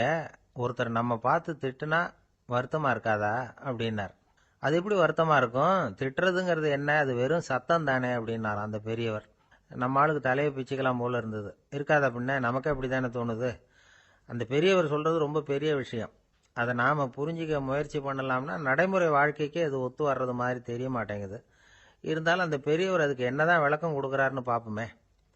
ஒரு ரயில் போயிட்டுருக்கு. அதில் ஒரு சாது போயிட்டுருக்கார். அந்த ரயில் அவர் ஹரித்வாரம் போயிட்டுருக்கார். அவர் ரயிலில் ஏகப்பட்ட கூட்டம். நம்ம ஊர் ரயில் கேட்க வேணும். டிக்கெட் வாங்கிட்டு கொஞ்சம் பேர், வாங்காத கொஞ்சம் பேர். அது என்னத்துக்கு அனாவசியமாக டிக்கெட் அப்படிங்கிற நினப்பில் பாதி பேர். இந்த கூட்டத்துக்கு மத்தியில் அந்த சாதுவும் போயிட்டு இருக்கிறார். உட்கார்றதுக்காக இருந்த இடத்துல ஒரு ஆள் படுத்துருக்கிறான். கொஞ்சம் முரட்டு ஆசாமி. அவன் கால் பக்கத்தில் கொஞ்சோண்டு இடம் பாக்கி இருந்தது. அந்த இடத்துல இந்த சாது உட்காந்துருந்தார். மெதுவாக உட்காந்துக்கிட்டார் போய். ஆனால் அந்த ஆள் ராத்திரி பூரா இவரை காலால் உதச்சிக்கிட்டே இருக்கிறான். அது இவருக்கு ரொம்ப அவமானமாக பட்டுது. அதனால் துக்கம் ஏற்பட்டுது. இருந்தாலும் அதை ஒரு மாதிரியாக சகிச்சுக்கிட்டே இவர் சேர்ந்தார். பொழுது விடிஞ்சது. அந்த சாது ஹரித்வார் சேர்ந்தார். அங்கே ஒரு பெரிய ஞானியை சந்திச்சார். ராத்திரி ரயிலில் அந்த ஆள் உதைச்சதையும் அதனால் தனக்கு ஏற்பட்ட துக்கத்தையும் இந்த சாது அந்த ஞானிகிட்ட சொன்னார். சொல்லிவிட்டு, ஏன் சுவாமி, எனக்கு துக்கம் ஏற்பட்டதே அது தப்பா அப்படின்னு கேட்டார். தவறுதான்னார் அந்த ஞானி. உனக்கு இன்னமும் தேக அபிமானம் போகலைங்கிறது தான் அது காட்டுது. அஷ்டாவக்கிரர் என்ன சொல்றார் தெரியுமா? உண்மையான ஞானி யாராவது தன்னை வந்தனை செய்தால் அதற்காக சந்தோஷப்பட மாட்டார், யாராவது நிந்தனை செய்தால் அதற்காக வருத்தப்பட மாட்டார் அப்படின்னு சொல்றார். நிந்தனைங்கிறது ஒரு ஒலி தான். தேகாபிமானம் இருக்கிற வரைக்கும் இந்த ஒலி நம்மளை வேதனைப்படுத்தும். நான் தேகம் இல்லை, ஆத்மா அப்படிங்கிற நினைவு இருந்தா இந்த ஒலி நம்மளை பாதிக்காது. மனு என்ன சொல்றார் தெரியுமா? ஒரு சாதகன் பாராட்டுதலை விஷம்னு நினைச்சு பயப்படணும், அவமானத்தை அமிர்தம்னு நினைச்சு சந்தோஷப்படணுங்கிறார். அவமானப்பட்டா கவலைப்படாமல் எப்படி இருக்க முடியும் அப்படின்னு தான் நமக்கு தோணும். அதனால தான் நம்மளில் யாரும் இதுக்கு உதாரணமாக யாரையும் காட்ட முடியல. புத்தரையும் கபீரையும் உதாரணமாக காட்டுறாங்க. அவங்களுக்கெல்லாம் அவமானம் ஏற்பட்டப்போ கவலையே படலையாம். புத்தரை அவமானப்படுத்தணுங்கிறதுக்காக கௌசாம்பி ராணி ஒரு இளம் பெண்ணை கொலை பண்ணி சடலத்தை புத்தர் குடிசைக்கு முன்னாடி போட சொன்னார். போட்டாங்க. புத்தர் தான் அந்த பொண்ணை கெடுத்து கொலை பண்ணிவிட்டாருன்னு எல்லாரும் நினைச்சாங்க. ஆனால் புத்தர் இதை பற்றி கவலையே படலை. அப்புறமா உண்மை தெரிஞ்சதும் புத்தர் புகழ் இன்னும் அதிகமாயிட்டுது. ஒரு பெரிய சபையில ஒரு மோசமான பொண்ணு நுழைஞ்சு தனக்கும் கபீருக்கும் சம்பந்தம் உண்டுன்னு சொன்னா. கபீர் கவலைப்படல. அவங்க மாதிரியெல்லாம் நாமளும் இருக்க கத்துக்கணும். நிந்தனை, அபகீர்த்தி, அவமானம் எல்லாம் ஆண்டவன் கொடுக்கிற பிரசாதம்னு நினைக்கணும் அப்படின்னு சொல்றார் அந்த ஞானி. இதை கேட்ட இந்த காலத்து ஆசாமி ஒருத்தர், நான் கூட அப்படிதான் சார், யாராவது அவமானப்படுத்தினா கவலைப்பட மாட்டேன். நேத்து கூட ஒருத்தர் என்ன பலார்னு அரைஞ்சுட்டார், நான் கொஞ்சம் கூட கவலைப்படல, பேசாம வந்துட்டேன்னார். ஏன் அப்படி வந்துட்டீங்க அப்படின்னு. அவர் அரைஞ்சதுலேயும் ஒரு அர்த்தம் இருந்தது, அதனால தான் அப்படி வந்துட்டேன்னார். ஏன் அரைஞ்சாருன்னு கேட்டேன். 10 வருஷத்துக்கு முன்னாடி 15 ரூபா அவர்கிட்ட கடன் வாங்கினேன், அதை கேட்டு கேட்டு பார்த்துட்டு கடைசியாக தான் அரைஞ்சார் அப்படின்னார். ஆண்டவனுடைய பிரசாதம் இவருக்கு அடிக்கடி கிடைக்கும் போல இருக்கு. ஒருத்தர் சிகரெட்டும் கையுமா வந்தார். சார், இந்த புகைப்பிடிக்கிற பழக்கத்தை நிறுத்தி போடணும்னு தான் பார்க்குறேன், முடியலன்னார். புகைப்பிடிக்கிறத நிறுத்துறது ரொம்ப சுலபம் சார் அப்படின்னார் இன்னொருத்தர். எப்படி சொல்றீங்கன்னு கேட்டார் அவர். நான் கூட ஏற்கனவே 10 தடவை அந்த பழக்கத்தை நிறுத்தி இருக்கிறேன் சார் அப்படின்னார் இவர். இதுலேருந்து என்ன தெரியுது? புகைப்பழக்கத்தை திடீர்னு விட்டு விடுறதுங்கிறது ரொம்ப கஷ்டம்னு தெரியுது. இருந்தாலும் இது சம்பந்தமான ஆராய்ச்சி, அனுபவம், இது ரெண்டையும் அடிப்படையாக வச்சு சில வழிமுறைகளை சொல்றாங்க. அதாவது புகைப்பிடிக்கிறத நிறுத்துறதுக்கு 10 வழிகள் உண்டு அப்படின்னு சொல்றாங்க. அது என்னங்கிறத தெரிஞ்சுக்கிட்டா உபயோகப்படுதான்னு பார்க்கலாமே. முதல் கருத்து என்னன்னா, கொஞ்ச நாளைக்கு புகைப்பிடிக்கிற நண்பர்களை விட்டு விலகி இருக்கணும். இதனால புகைப்பிடிக்கிற ஆசை குறையும். அந்த பழக்கத்தை மறுபடியும் ஆரம்பிக்கப்படாதுங்கிற எண்ணம் உறுதிப்படும். ரெண்டாவது கருத்து, புகைப்பிடிக்கிறதை எதிர்த்து தீவிரமா பிரச்சாரம் செய்ய ஆரம்பிச்சிடணும். அது அடுத்தவங்களுக்கும் உபயோகப்படும், உங்களுக்கும் உபயோகப்படும். உங்க உள்ளுணர்வை அது தூண்டும், உங்களை உறுதி கொள்ள வைக்கும். மூன்றாவது கருத்து என்னன்னா, தினமும் 2 தடவை குளிக்கணும். எப்படி தெரியுமா? முதல்ல வெது வெதுப்பான தண்ணீர், அப்புறம் குளிர்ந்த தண்ணீர், இப்படி மாறி மாறி குளிக்கணுமா. நாலாவது கருத்து, உடற்பயிற்சிகள் செய்யணும். மூச்சு வாங்குற மாதிரியான பயிற்சிகள் ரொம்ப நல்லதான். பிராணாயாமம் அப்படிங்கிற மூச்சு பயிற்சி ரொம்ப நல்லதுங்கிறாங்க. அப்புறம் ஐந்தாவது கருத்து, சாப்பாடு மிதமா இருக்கணும், சீரா இருக்கணும். பச்சை காய்கறிகள், பழங்கள் சாப்பாட்டில் சேர்த்துக்கலாம். அடிக்கடி கொஞ்சம் கொஞ்சமா சாப்பிட்டு ரத்தத்தில் சர்க்கரையின் அளவை பராமரிக்கணும். இது நரம்புகளை அமைதிப்படுத்தும். ஆறாவது கருத்து என்னன்னா, ரொம்ப நேரம் பசியோடு இருக்கக்கூடாது. புகைப்பிடிக்கிறத நிறுத்த முயற்சி செய்யும் பொழுது எடை குறைப்பு நடவடிக்கைகளை மேற்கொள்ளக்கூடாது. ஏழாவது கருத்து, காப்பி, தேநீர், மதுபானம், அப்புறம் போதைப் பொருள்கள் கலந்த உணவுகள் இதெல்லாம் வேணாம். புகைப்பிடிக்கிறத அதெல்லாம் ஊக்கப்படுத்தும். கடுகு, மிளகு, அப்புறம் காரமான பொருள்களை தவிர்க்கணும். உப்பு அளவை குறைக்கணும். தினமும் 10 குவளை தண்ணீராவது குடிக்கணும். வெறும் தண்ணி புகைப்பிடிக்கிற ஆவலை தணிக்குதான். எட்டாவது கருத்து, கையில் சிகரெட்டு, புகையில ஏதாவது இருந்தால் உடனே தூக்கி எறிஞ்சிருங்க. அது கையில் இருக்கிற வரைக்கும் புகைப்பிடிக்கிற ஆசை வந்துக்கிட்டே இருக்கும். ஒன்பதாவது கருத்து என்னன்னா, இறை நம்பிக்கை உள்ளவங்க புகைப்பிடிக்கிற எண்ணம் வர்றப்போவெல்லாம் பிரார்த்தனை செய்ய ஆரம்பிச்சுடலாம். 10வது கருத்து, உங்களுக்கு ரொம்பவும் வேண்டியவங்க யாரோ அவங்க கிட்ட எல்லாம் நீங்க புகைப்பிடிக்கிறத நிறுத்தி விட்டதா சொல்லிவிடுங்க. இந்த 10 வழிகளையும் கடைபிடிக்க ஆரம்பிச்சுட்டா புகைப்பிடிக்கும் பழக்கத்தை நிறுத்தி விடலாம் அப்படின்னு சொல்றாங்க அனுபவப்பட்டவங்க. முயற்சி பண்ணி பார்க்கலாம். ஒரு முக்கியமான இடத்துல நின்றுகிட்டு இருந்தார் ஒருத்தர். அங்க இன்னொருத்தர், ஏன் சார் இந்த இடத்துல சிகரெட் பிடிக்கலாமா அப்படின்னு அனுமதி கேட்டார். இந்த இடத்துல சிகரெட் பிடிக்க கூடாதுங்க அப்படின்னாரு இவர். நீங்க இப்படி சொல்றீங்க, ஆனா இந்த இடத்துல கீழே நிறைய சிகரெட் துண்டுகள் கிடக்குதே, அவங்கெல்லாம் யாரு? அவங்கெல்லாம் உங்க மாதிரி என்கிட்ட அனுமதி கேட்காதவங்க அப்படின்னாராம் இவர். என்னுடைய நண்பர் ஒருத்தர், அவருக்கு ஜாதகத்துல நம்பிக்கை உண்டு. அவரே ஜோசியம்லாம் பார்ப்பார். என்ன சார் இந்த காலத்துல இதையெல்லாம் நம்பிக்கிட்டு இருக்கீங்களேன்னு கேட்டா, உங்களுக்கு ஒன்றும் தெரியாது சார், இந்த உலகத்துல ஒவ்வொருத்தரும் அவங்கவுங்க செய்யற நல்லது கெட்டதுக்கு தகுந்த பலனை அனுபவிச்சே தேரணும்பார். அது மட்டும் இல்லை, ஒருத்தன் செத்துட்டா கூட அவன் செஞ்ச பாவ புண்ணியங்கள் கூடவே போயிட்டு இருக்கோம்பார். அது எப்படி கூட போவோம் அப்படின்னு குதர்க்கமாக கேட்டால் அதுக்கு அவர் ஒரு கதை சொன்னார். அது ரொம்ப சுவாரஸ்யமாக இருந்தது. ஒரு ஊரில் ஒருத்தர் இருந்தாராம். அவர் ஜோசியம் பார்க்கறதுல ரொம்ப கெட்டிக்காரரு. ஒருத்தருடைய தலைமுடியை மட்டும் அவர்கிட்ட காட்டினா போதும், அதை மட்டும் பார்த்துட்டு அவருடைய ஜாதகத்தையே சொல்லிவிடுவாராம். அப்பேற்பட்ட திறமை. அந்த ஆள் ஒரு சமயம் கன்னியாகுமரி கடற்கரைக்கு போயிருந்திருக்கிறார். அங்கே கரை ஓரமாக ஒரு மண்டை ஓடு கிடந்திருக்கு. அதை எடுத்து பார்த்துருக்கிறார். அந்த மண்டை ஓட்டை வச்சுக்கிட்டே அதோட ஜாதகத்தை அலசியிருக்கிறார். இந்த மண்டை ஓட்டுக்கு உரிய ஆசாமி வாழ்க்கையில் ரொம்ப கஷ்டப்பட்டுருக்கிறான், நிறைய கஷ்டத்தை அனுபவிச்சிருக்கிறான், அது தாங்க முடியாம தான் கடல்ல விழுந்து தற்கொலை பண்ணிட்டு இருக்கான் அப்படிங்கிறத அவர் கணிச்சுட்டார். இருந்தாலும் இந்த மண்டை ஓடு இன்னமும் அனுபவிக்க வேண்டியது பாக்கி இருக்கு அப்படிங்கிறதையும் அவர் உணர்றார். அது சரி, ஒருத்த உயிரோட இருக்கிற வரைக்கும் தானே நல்லது கெட்டதை அனுபவிக்க முடியும். செத்ததுக்கு அப்புறமும் பாக்கி இருக்குன்னா அதை எப்படி அனுபவிக்கிறது? இந்த மண்டை ஓட்டுக்கு இன்னும் கொஞ்சம் பாக்கி இருக்கு அப்படிங்கிறது அவருக்கு புரிஞ்சதே தவிர அதோட அர்த்தம் என்னங்கிறது அவருக்கு சரியா விளங்கல. சரி, இதை இன்னும் கொஞ்சம் விவரமா ஆராய்ச்சி பண்ணி பார்ப்போம் அப்படின்னு நினைச்சுக்கிட்டு அதை தன்னுடைய வீட்டுக்கு எடுத்துக்கிட்டு போயிட்டார். அந்த மண்டை ஓட்டை ஒரு பொட்டியில் வச்சு பூட்டினார். தன்னுடைய தனி அறையில் அதை பத்திரமா வச்சுக்கிட்டார். தினமும் ராத்திரி ஆனதும் தன்னுடைய மனைவியை பார்த்து, நீ போய் பூஜை அறையில் தனியாக படுத்துக்கோ அப்படின்னு சொல்லிவிட்டு இவர் தினம் ராத்திரி 12 மணிக்கு பொட்டியை திறந்து பார்ப்பார். மண்டை ஓடு அப்படியே இருந்ததே தவிர இன்னும் கொஞ்சம் பாக்கி இருக்குங்கிறதுக்கு அர்த்தம் அவருக்கு விளங்கலை. அந்த மண்டை ஓட்டுக்கு இன்னும் என்ன பாக்கி இருக்க போகுது? இப்படியே ஒரு 10 நாள் போச்சு. அந்த வீட்டம்மாவுக்கு சந்தேகம் வந்துட்டுது. நம்ம வீட்டுக்காரர் நம்மளை தனியாக ஏன் தூங்க சொல்கிறார் அப்படிங்கிற சந்தேகம். உடனே பக்கத்து வீட்டு அம்மா கிட்ட விஷயத்தை சொல்லியிருக்கிறாங்க. அந்த அம்மா உடனே, நீ கவலைப்படாத, நான் கண்டுபிடிச்சி சொல்கிறேன்னு சொல்லிவிட்டாங்களாம். அன்னைக்கு ராத்திரியே ஜன்னல் வழியாக எட்டி பார்த்துருக்குறாங்க. இந்த ஆள் மண்டை ஓட்டை கையில் வச்சுக்கிட்டு அதை திருப்பி திருப்பி அப்படியும் இப்படியும் பார்த்துக்கிட்டு இருந்தது தெரிஞ்சுட்டுது.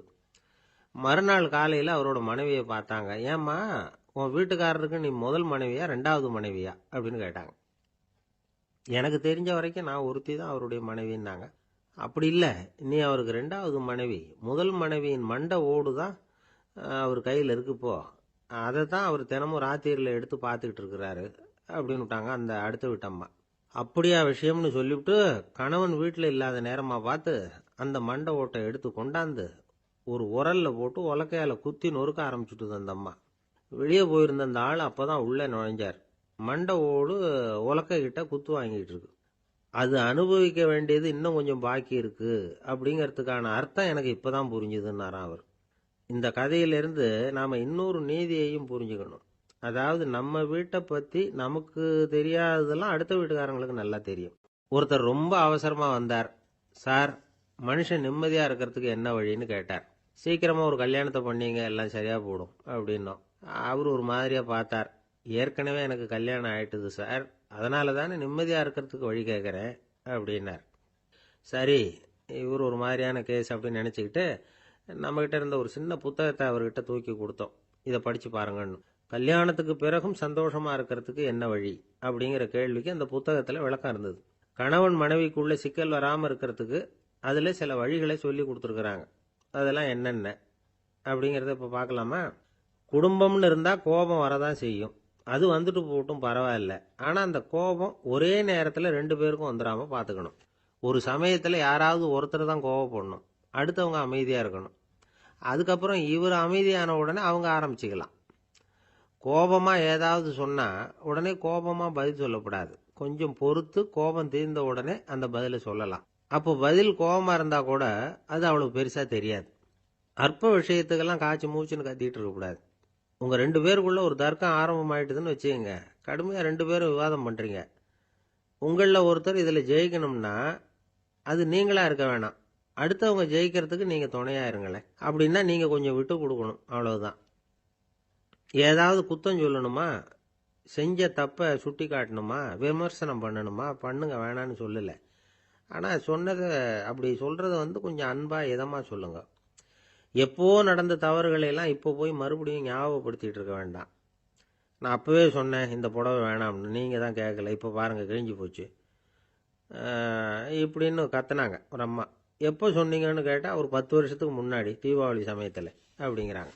அது என்ன இன்னும் அப்படியே புதுசாகவே இருக்கும்? உங்களுக்கு அவர் தான் பெருசு, அவருக்கு நீங்கள் தான் பெருசு. அதை விட இந்த உலகத்தில் வேறு எதுவும் முக்கியம் இல்லைன்னு நினைக்கணும். நீ தான் என்னுடைய உலகம்னு எத்தனை தடவை சொல்லியிருப்பீங்க? அதெல்லாம் வெறும் வசனமாக போயிடக்கூடாது. ஏதாவது ஒரு பிரச்சனையை பற்றி கடுமையாக விவாதம் பண்ணிக்கிட்டு இருக்கீங்க, அதை அப்படியே பாதியில் விட்டுட்டு படுக்கைக்கு போயிடக்கூடாது. சொச்சத்தை நாளைக்கு பேசிக்கலாம்னு. அப்படி போனால் தூக்கம் வராது. பிரச்சனையை ஒரு முடிவு பண்ணிக்கிட்டு அதுக்கப்புறமா தூங்க போகணும். ஒரு நாளில் ஒரு தடவையாவது உங்கள் ஜோடியை பாராட்டி நல்ல விதமாக கனிவாக ஒரு வார்த்தை சொல்லணும் அப்படின்னு தீர்மானம் பண்ணீங்க. ஏதாவது தப்பு பண்ணிவிட்டீங்கன்னா பரவாயில்ல, அதை ஒத்துக்கிறதுக்கும் மன்னிப்பு கேட்கறதுக்கும் தயாராக இருக்கணும். அது ஒன்றும் கேவலம் கிடையாது. வீட்டுக்குள்ளே தானே கேட்க போகிறீங்க, வெளியில் யாருக்கு தெரிய போகுதோ? எப்படியோ உங்களுக்குள்ள ஒரு சமரசம் ஆனால் சரிதான். ஒரு தகராறுன்னு எடுத்துக்கிட்டா குறைஞ்சபட்சம் அதுக்கு 2 பேர் தேவை. தனியாகவே உட்காந்துக்கிட்டு நான் இப்போ தகராறு பண்ணிட்டு இருக்கிறேன் அப்படின்னு யாரும் சொல்ல முடியாது. 2 பேர் தகராறு பண்ணுறாங்கன்னா பொதுவாக அந்த 2 பேரில் யார் அதிகமாக பேசுகிறாங்களோ அவங்க பேரில் தான் தப்பு இருக்கும். அதை மனசில் வச்சுக்கணும். இதெல்லாம் தான் அந்த புத்தகத்தில் போட்டிருக்கிற வழிமுறைகள். இவ்வளவும் சரியாக வரலைன்னா அப்புறமா சொல்லுங்கள், வேற புத்தகம் ஏதாவது இருக்கான்னு தேடுவோம். ஒரு கணவன் தன்னுடைய மனைவியை அழைச்சிட்டு ஒரு மனோதத்துவ டாக்டர்கிட்ட வந்தாராம். டாக்டர், எங்களுக்கு கல்யாணம் ஆகி 30 வருஷ காலமாக நாங்கள் ஒரு விஷயத்தில் கூட ஒத்து போனதில்லை அப்படின்னு ஆரம்பித்தார். உடனே அந்த அம்மா குறுக்கிட்டு, அது 30 வருஷம் இல்லை, 32 வருஷம் அப்படின்னாங்களாம். ஒரு சின்ன பையன் வந்தான். அவனை பார்த்து ஒரு கேள்வி கேட்டோம். ஏன்ப்பா உங்கள் வீட்டில் அம்மா புத்திசாலியா அப்பா புத்திசாலியா அப்படின்னு. அவன் அலட்சியமாக நம்மளை பார்த்து சிரிக்கிறான். என்ன சார் இது, இந்த காலத்தில் இது கூட தெரியாமல் இருக்கிறீங்களே அப்படிங்கிறான். ஒரு சின்ன பையன் நம்மளை பார்த்து இப்படி கேட்டு விட்டானே அப்படின்னு நினைக்கிறப்போ நமக்கு ஒரு மாதிரி ஆகிடும். அதுக்கப்புறம்தான் இந்த தாத்தா பாட்டிலாம் சொல்கிற ஒரு கதை ஞாபகத்துக்கு வந்தது. அது என்ன கதை தெரியுமா? ஒரு ஊரில் ஒரு அம்மாவும் பிள்ளையும் இருந்தாங்களாம். அந்த மகனுக்கு திடீர்னு தேசாந்திரம் போய் வரணும்னு ஆசை வந்துட்டுது. ஊராக போய் சுற்றி பார்க்கணுங்கிற ஆசை. அந்த அம்மாவுக்கு இது பிடிக்கல. மகனை பிரிஞ்சு இருக்கிறதுக்கு அவங்க மனசு இடம் கொடுக்கல. வேணாப்பான்னு சொல்லி பார்த்தாங்க, அவன் கேட்கல. திடீர்னு புறப்படவும் செஞ்சுட்டான். சரி, இனிமேல் அவனை தடுக்க முடியாதுன்னு முடிவு பண்ணிட்டாங்க அந்த அம்மா. இருந்தாலும் புத்திசாலித்தனமாக ஒரு யோசனை பண்ணாங்க. மகனை கிட்டத்தில் கூப்பிட்டாங்க. அவங்ககிட்ட சொன்னாங்க, இதை பாருப்பா, நீ தேசாந்திரம் போகிறதுன்னு தீர்மானம் பண்ணிவிட்ட, அதை நான் தடுக்கலை, போயிட்டு வந்துடும். ஆனால் போகிறதுக்கு முன்னாடி எனக்கு ஒரு வாக்குறுதி கொடுத்துட்டு போ அப்படின்னாங்க. போகிறப்போ ராத்திரியாக இருந்தாலும் பகலாக இருந்தாலும் சரி, புளிய மரத்து நிழலில் தான் தங்கணும். திரும்பி வர்றப்போ இரவும் பகலும் நீ வேப்ப மரத்து நிழல்லே தங்கணும் அப்படின்னாங்க. சரி, அப்படியே செய்கிறேன்னு சொல்லி வாக்குறுதி கொடுத்தான் பையன். புறப்பட்டு போனான். போகிற வழியில் புளிய மரத்து நிழல்லே தங்கினான், தூங்கினான். அப்படி போய்கிட்டே இருந்தான். 7வது நாள் அவன் உடம்பு சுகமில்லாமல் போயிட்டுது. ரொம்பவும் பலவீனமாயிட்டான். இனிமேல் நடக்க முடியாதுங்கிற நிலைமை வந்துட்டுது. யோசிச்சு பார்த்தான். சரி, இதுக்கு மேலே போக வேண்டாம் அப்படின்னு முடிவு பண்ணிட்டு திரும்பி வர ஆரம்பிச்சிட்டான். திரும்பி வர்றப்போ வழியில் வேப்ப மரத்து நிழலையே தங்கி தங்கி வந்தான். நாளுக்கு நாள் உடம்பு சரியாக வந்துட்டுது. 7வது நாள் வீட்டுக்கு சேர்றான். உடம்பு பழையபடியே கலகலப்பாயிட்டுது. பூர்ண சுகம். தேசாந்திரம் போன பையன் திரும்பி வந்துட்டானே அப்படின்னு அந்த அம்மா ஆச்சரியப்படலை. ஏன்னா அவங்களுக்கு தெரியும் இப்படி ஆகும்னு. பையன் சீக்கிரமாக திரும்பி வரணுங்கிறதுக்காக தான் அவங்க அந்த யோசனையை சொன்னாங்க. என்ன விஷயங்கிறதையும் அவங்களே சொன்னாங்க. மகனே, புளிய மரத்து நிழல் உடம்புக்கு உஷ்ணத்தை கொடுக்கும், சீக்கம் உண்டாக்கும். அதனால் நீ தொடர்ந்து புளிய மரத்து நிழலில் தங்கினாவே நோய்க்கு ஆளாயிட்ட. அதனால் பயணத்தை முடிச்சுக்கிட்டு திரும்பி வரணுங்கிற முடிவுக்கு வந்துட்ட. திரும்பி வர்றப்போ நீ தங்கினது வேப்ப மரத்து நிழல். அது உடம்புக்கு குளிர்ச்சியை தரக்கூடியது, நோயை தீர்க்கக்கூடியது. அதனால் சுகமாக வீட்டுக்கு சேர்ந்துட்ட. உன்னோட தேசாந்திர பயணத்தை தடுக்கிறதுக்காக தான் இப்படி பண்ணினேன் அப்படின்னாங்களாம் அந்த அம்மா. பார்த்தீங்களா அம்மாவோட புத்திசாலித்தனத்தை? அப்பாவாக இருந்தால் இப்படியா பண்ணுவார்?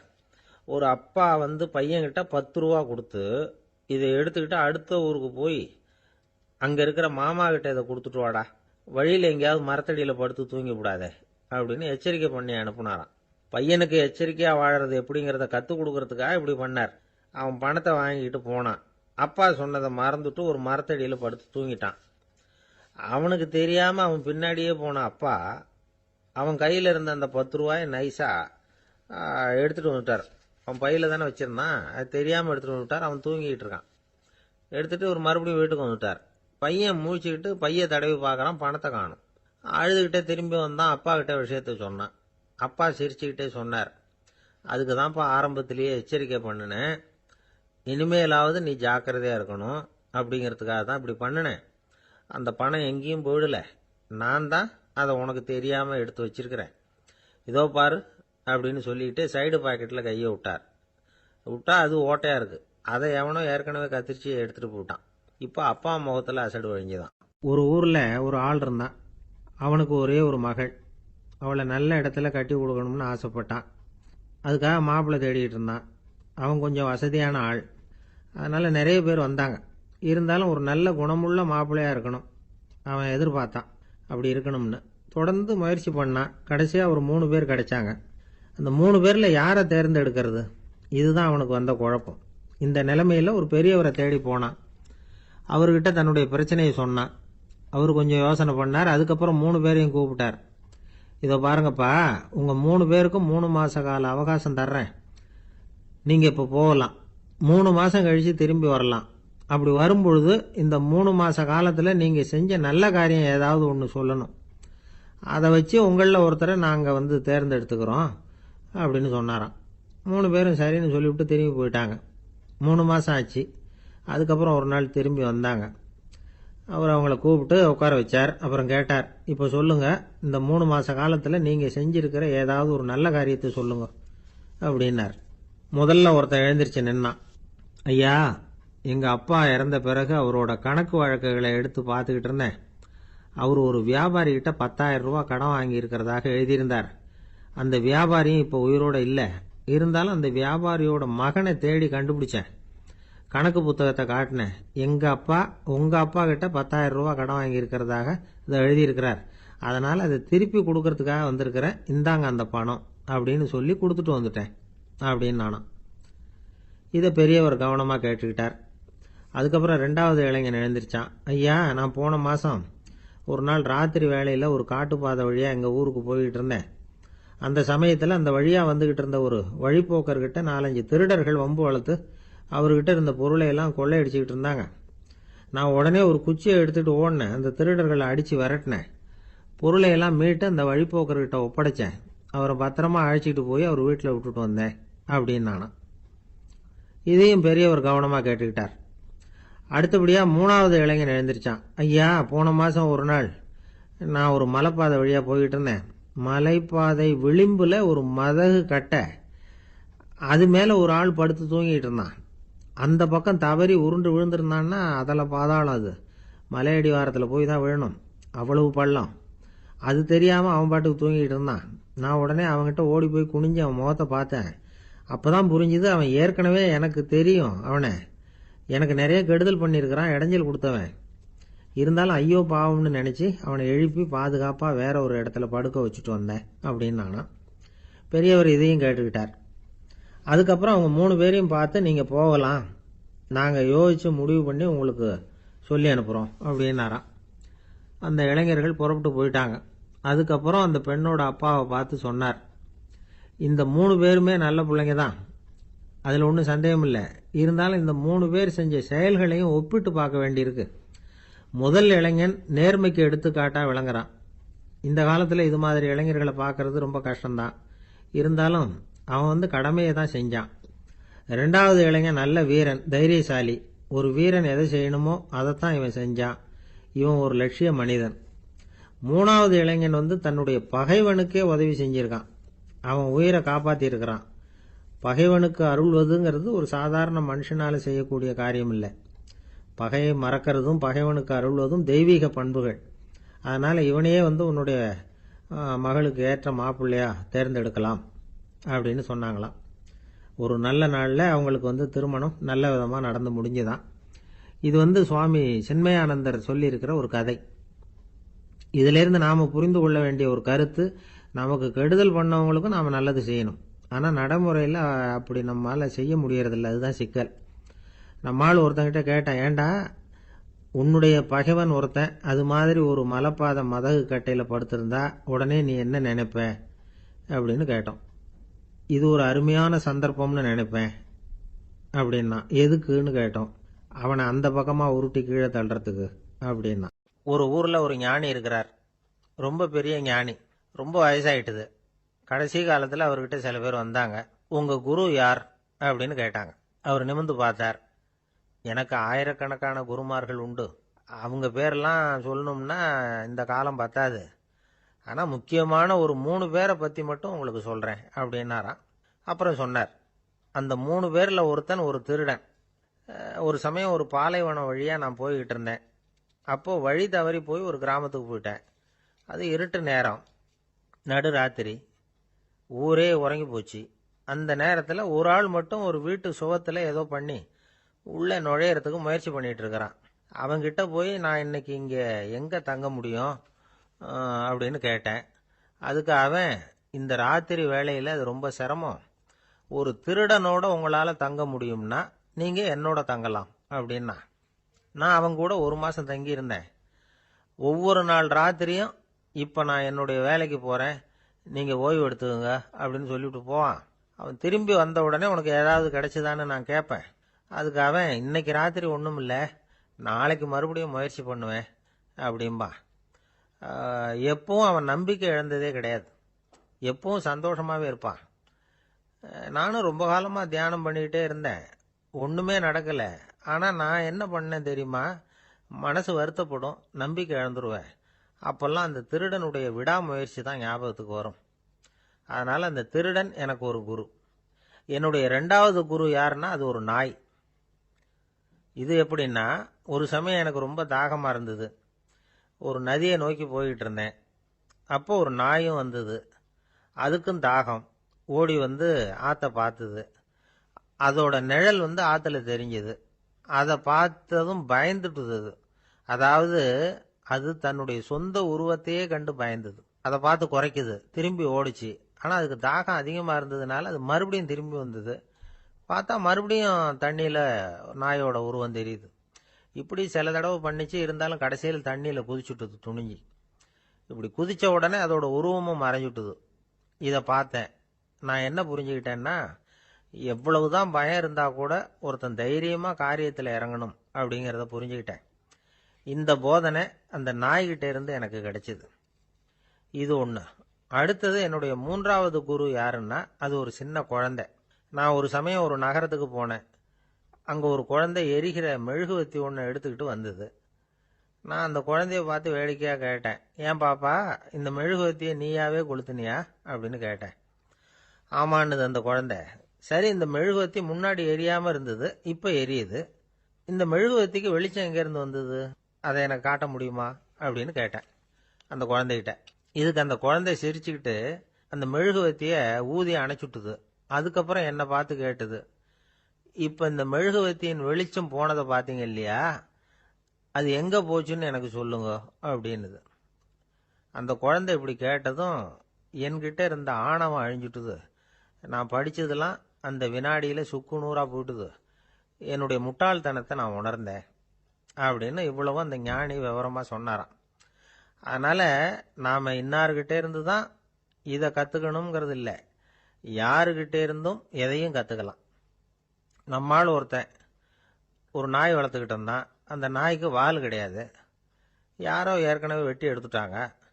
இந்த நாய் தான் சார் எனக்கு குரு, அதுகிட்டே இருந்து கூட நான் பாடம் கற்றுக்கிட்டு இருக்கிறேன் அப்படின்னா. அப்படி என்ன கற்றுக்கிட்டேன் இந்த வால் இல்லாத நாய்கிட்ட இருந்து அப்படின்னு கேட்டோம். நாம் யாருக்கிட்டையும் வாலாட்டக்கூடாது அப்படிங்கிற பாடத்தை அதுகிட்டே இருந்து தான் நான் கற்றுக்கிட்டேன் அப்படின்னா. ஒரு ஆள் இருந்தான், நிறைய பணம் சம்பாதிச்சான். ஆனால் செலவு பண்ண மனசு வரல, கருமி. அவன் என்ன பண்ணா, சேர்த்த பணம் பூராவையும் ஒரு மரத்தடியில் புதைச்சி வச்சிருந்தான். வாரத்துக்கு ஒரு தடவை அந்த மரத்தடிக்கு வருவான், புதைச்ச இடத்த ஆவலோடு பார்த்துக்கிட்டு இருப்பான், அதுக்கப்புறம் போயிடுவான். அவ்வளவுதான். ஒரு நாள் ஒரு திருடன் வந்தான். இவன் புதைச்சி வச்சிருந்ததெல்லாம் எடுத்துட்டு போட்டான். இது தெரிஞ்சு போச்சு. அந்த கருமி புலம்ப ஆரம்பிச்சிட்டான். இவன் புலம்பலை கேட்டதும் அக்கம் பக்கத்தில் இருந்தவங்கெல்லாம் ஓடி வந்தாங்க. என்ன விஷயம்னு விசாரிச்சாங்க. இவன் சொன்னான். ஒரு பெரியவர் கேட்டார், ஏப்பா வாரம் வந்து இந்த இடத்த பார்க்கறதாக சொன்னியே, எப்போவாவது இதில் இருக்கிற பணத்தை எடுத்து செலவு பண்ணியிருக்கியா அப்படின்னு கேட்டார். நான் அப்பப்போ வந்து அதை பார்க்கறது தான் வழக்கம், அதை தொட்டதே இல்லைன்னு அவன். சரி, அப்படின்னா இப்போவும் நீ அதே மாதிரி வாரம் ஒரு தடவை வந்து இந்த இடத்த பார்த்துட்டு போகலாமே அப்படின்னாராம் அந்த பெரியவர். அதுவும் சரிதானே, எவ்வளவு காலமானாலும் அவன் அந்த பணத்தை எடுத்து செலவு பண்ண போறதில்ல. அப்படி இருக்கிறப்ப உள்ளே பணம் இருந்தாலும் ஒண்ணுதான், இல்லாம போனாலும் ஒண்ணுதான். இதுல இருந்து என்ன புரியுதுன்னா, ஒருத்தர்கிட்ட இருக்கிற பணத்தை கொண்டு அவர் பணக்காரரா ஏழையா அப்படின்னு முடிவு செய்யறது சரியில்லை. அந்த செல்வத்தை அனுபவிக்கிற திறன், பயன்படுத்துற திறன், அதை வச்சுதான் அவர் ஏழையா பணக்காரரா அப்படிங்கிறத நிர்ணயம் பண்ணணும். அதுதான் சரி. செலவு பண்ண தெரியாதவன் சேகரம் பண்ணிட்டே இருக்கிறதுனால என்ன பிரயோஜனம்? தலைமுடியே இல்லாதவன் தாராளமா சீப்புகளை வாங்கி சேகரம் பண்றது மாதிரி தானே இது. சில சமயம் செலவு பண்ண நாம தயாரா இருந்தா கூட அந்த செல்வம் நமக்கு பயன்படுறதில்ல. அரேபியாவில் ஒரு நகை வியாபாரி விலை உயர்ந்த முத்துக்களை எல்லாம் அவர் வச்சு வியாபாரம் பண்ணிட்டு இருந்தார். அவர் ஒரு சமயம் ஒரு பாலைவனம் வழியா போயிட்டு இருக்கிறார் ஒட்டகத்துல. அப்போ திடீர்னு கடுமையான புயல் வீச ஆரம்பிச்சுட்டுது. திசை தவறி இவர் எங்கேயோ வந்துட்டார். கூட வந்தவங்களையும் காணல, எங்க போனாங்களோ தெரியல. இவர் ரொம்ப பயந்து போய் அங்கே எங்கேயுமா அலைஞ்சு திரியிறார். வழியே தெரியல. பசி கடுமையாயிட்டுது. ஒட்டகத்து முதுகுல ஒரு மூட்டை இருந்தது. அதை பிரிச்சு பார்த்தார். உள்ள ஏதாவது இருக்கான்னு தேடி பார்க்கறார். அது வரைக்கும் கண்ணில் தட்டுப்படாத அபூர்வமான ஒரு பை கண்ணில் பட்டுது. ஆஹா, அதில் ஏதாவது சாப்பிட்றதுக்கு இருக்கும் அப்படின்னு நினச்சி ஆவலாக அதை பிரித்து பார்க்குறார். அந்த பையில் விலை உயர்ந்த முத்துக்கள் நிறைய இருந்துதான். அப்போ தான் அவர் நினைச்சாராம், விலை உயர்ந்த முத்துக்கள் கூட சாப்பிட்றதுக்கு உணவாக முடியாது அப்படிங்கிறத புரிஞ்சுக்கிட்டாராம். எந்த நேரத்தில் எது நமக்கு தேவையோ அது நமக்கு தாராளமாக கிடைக்கணும். அப்படி அது கிடைக்கிறதுக்கு நம்மகிட்ட இருக்கிற செல்வம் பயன்படணும். அது நமக்கும் பயன்படலாம், நம்ம மூலமாக அடுத்தவங்களுக்கும் பயன்படலாம். அதுதான் செல்வத்தின் பயன். ஒரு மரத்தடியில் ஒருத்தன் உட்காந்து அழுதுகிட்டு இருந்தான். அந்த பக்கமாக வந்த இன்னொருத்தன் ஏப்பா அழுதுகிட்டு இருக்கிறேன்னு கேட்டான். இந்த இடத்துல தான் பூமிக்கு அடியில் பணம் இருக்குது, புதைச்ச இடம் தெரியல, அதான் அழறேன் அப்படின்னா. நல்லா ஞாபகப்படுத்தி பாரு, எந்த இடத்துல புதைச்ச அப்படின்னு கேட்டான் இவன். அது எப்படி எனக்கு தெரியும், புதைச்சி வச்சிருக்கிறவன் நான் இல்லையே, எங்க எழுத்த வீட்டுக்காரன் அப்படின்னானா இவன். ஊருக்கு வெளியில அமைதியான ஒரு இடம், அங்க ஒரு ஆசிரமம், அங்க ஒரு சாமியார். அவர் தினமும் நல்ல போதனைகள்லாம் செய்வார். பல பேர் போய் அங்கேயே சில நாள் தங்கி இருந்து அவர் சொல்ற அறிவுரைகளை எல்லாம் கேட்டுக்கிட்டு வர்றது வழக்கம். ஒரு தடவை அவரை பார்த்துட்டு போறதுக்காக 3 வெளியூர் தம்பதிகள் வந்தாங்களாம். அந்த மடத்திலேயே சாப்பிட்டுக்கிட்டு தங்கி இருந்து அவங்களுடைய போதனைகளை கேட்டுக்கிட்டு போகணுங்கிறது அவங்க நோக்கம். காலையில் குளிச்சுட்டு பூஜையில் உட்காந்தார் அந்த சுவாமி. இவங்களும் குளிச்சுட்டு அந்த பூஜையை பார்க்கறதுக்காக அவர் முன்னாடி வந்து உட்காந்தாங்க. பூஜை ஆரம்பமாச்சு. சம்பிரதாயப்படி அது ரொம்ப நேரம் நடந்துக்கிட்டே இருக்குது.